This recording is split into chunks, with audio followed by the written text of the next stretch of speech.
Pogledajte kako to. Evo veliki jedan pozdrav. Evo današnje reportaže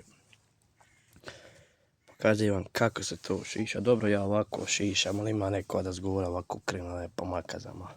Ali ovako je to u mene. Znači danas je na redu šišanje šljega. Nije još drugi, treći mjesec, ali ovo je za kurbana se hrani.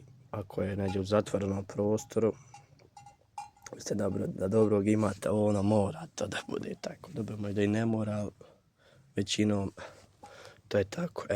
Pogledajte, sad ću vam ja samo pokazat. Evo, kao što sam rekao, ću vam pokazat. Samo što ja ne mogu, moram ovom drugom rukom snimat.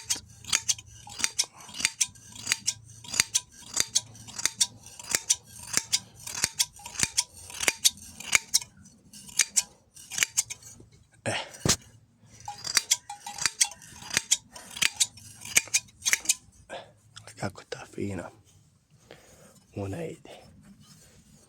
Evo, pogledajte. Šunke! Šunke moj, di se. Šunka, kako to ide.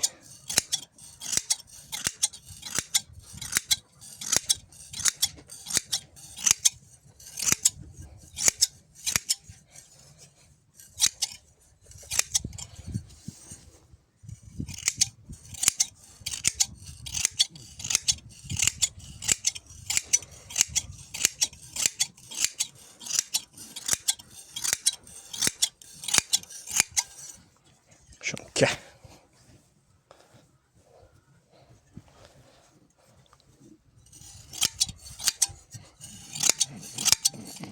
Što dole.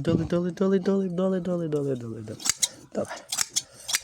Tako ostane sam malo.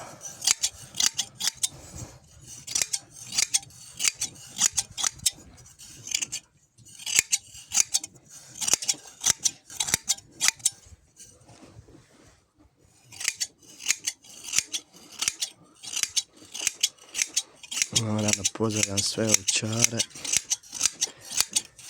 u Bosni i van Bosne i Hercegovine. Oni to bolje znaju nego ja, oni stariji. Oni to bolje znaju nego ja. Šone! Ja, kako to ide.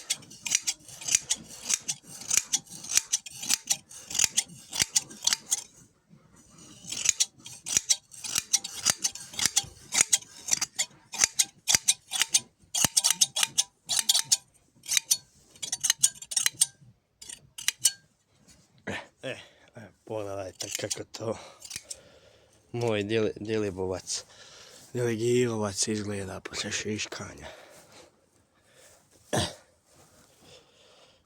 Evo ga, gotovo.